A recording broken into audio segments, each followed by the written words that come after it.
Les cieux, l'air, la terre, les mers sont revêtus de splendeur, et le cosmos tout entier doit son nom à sa magnifique harmonie.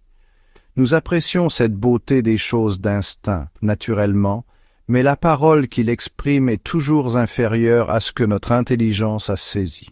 À plus forte raison, le Seigneur de la beauté est-il au-dessus de toute beauté, et si notre intelligence ne peut concevoir sa splendeur éternelle, elle garde pourtant l'idée de splendeur. Nous devons donc confesser un Dieu d'une beauté inconcevable pour notre esprit, mais que nous ne pouvons atteindre en dehors de lui. Telle est la vérité du mystère de Dieu, de la nature impénétrable du Père. Dieu est invisible, ineffable, infini. La parole la plus éloquente ne peut que se taire.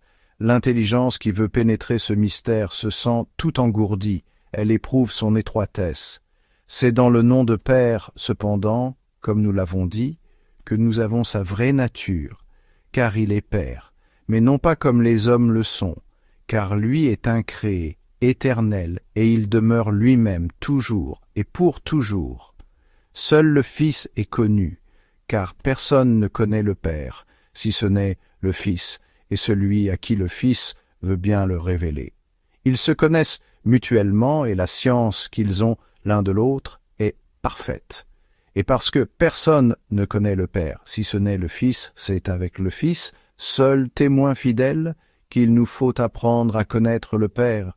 Mais il m'est plus facile de penser cela du Père que de le dire, et je sens bien comme toute parole est impuissante à exprimer ce qu'il est. La parfaite connaissance de Dieu à notre échelle humaine consiste donc à savoir que Dieu existe, qu'il ne peut être ignoré, mais qu'il reste malgré tout inexprimable et indicible. Croyons en lui, essayons de le comprendre, efforçons-nous de l'adorer, une telle louange, voilà de notre part le témoignage que nous pouvons lui rendre.